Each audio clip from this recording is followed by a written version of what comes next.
There's a spirit of renewal in Manaus, the city in the middle of Brazil's Amazon rainforest. Roads and power plants are being built. But what does the construction boom mean for people here? I ask this man if things are better. He says yes, much better. He's earning more money.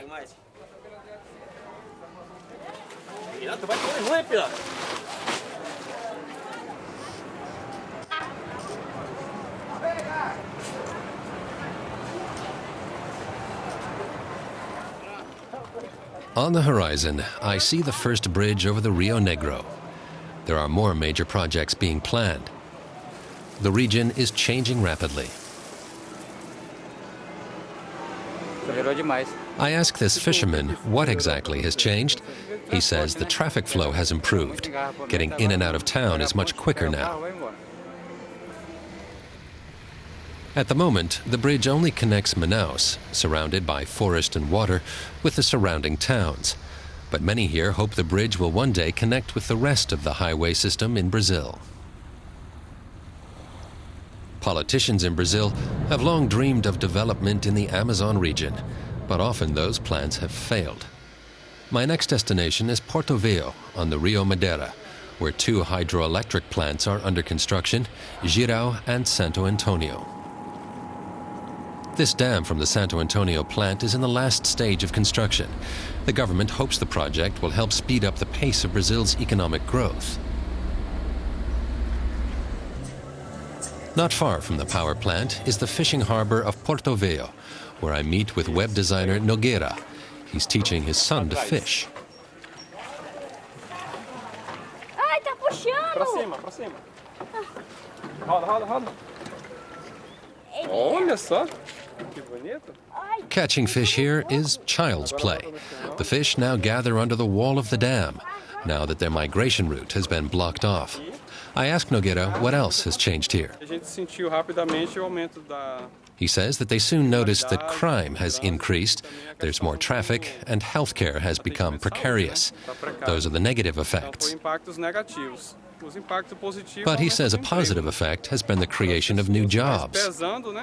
But looking back, he says they don't have any more security, and that's the price of progress. I continue on by boat. Paulo takes me downriver to a new construction site. This will be the location of the first bridge over the Rio Madeira.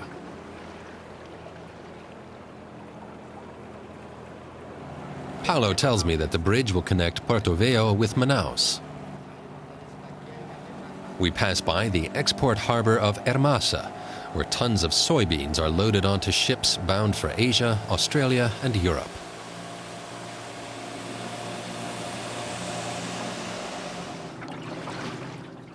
We head back towards the Santo Antonio power plant.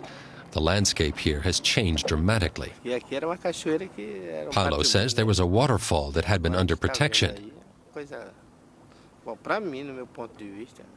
He thinks the waterfall's been destroyed and will never again be what it was.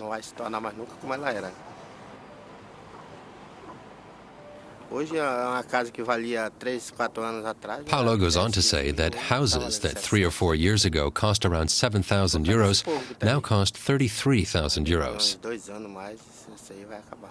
It's because of all the new residents who've arrived. But he says that will all be over in 2 or 3 years, and all that will remain is longing. At the moment, business is still good in Porto Velho.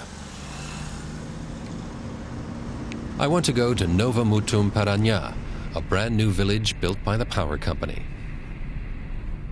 On my way there, I see the effect the dam projects have on the countryside. Distribution points stand where once the rainforest grew. Wide swathes are being cut to accommodate pylons. The electricity generated by Rio Madeira will have to go thousands of kilometers to Sao Paulo. At Nova Mutum Paranhá, I'm greeted by a slogan on a billboard, "Ready to be happy." It seems the dream of taming nature has finally come true here. Even former President Luiz Inácio Lula da Silva has visited the village, which features 1,600 houses. Nova Mutum was built for the workers on the Girau Dam, and for people who lived along the river and had to move out of their old village of Mutum. Another motto is, happiness is coming to stay. They've been given new houses, but they're still not at home. This resident tells me that people have no work, no income. They came here and now they're selling their houses. When we got the houses, he says, they were worth 32,000 euros. Now people are selling them for 20,000 euros. They can't afford the water and electricity here. The satellite dishes are a convenience for the workers who moved here to help build the power plant. As the sun sets, I meet a couple out on their veranda. They've been working for the construction company for a long time.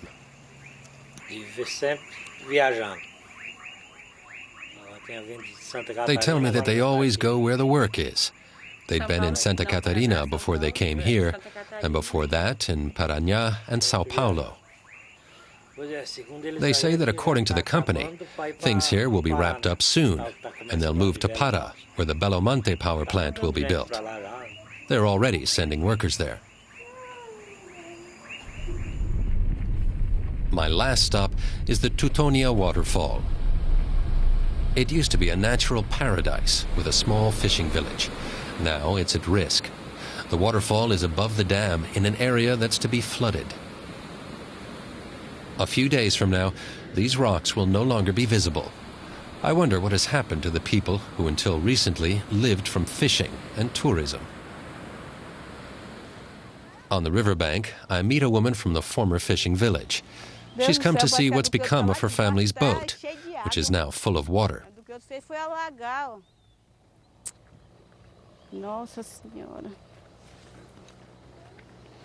Olha a nossa voadeira aí como tá.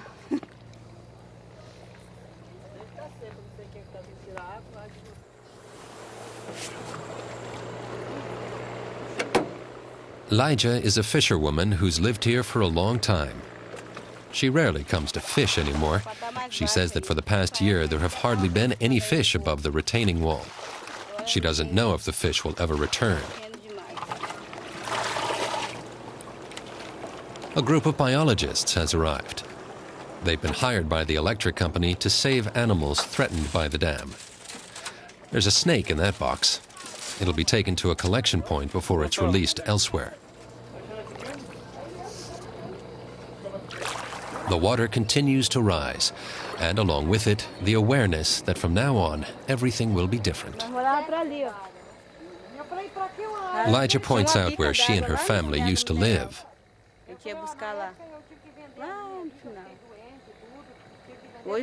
There used to be a mineral spring where she used to get her water. Now she has to drink dirty water, she says.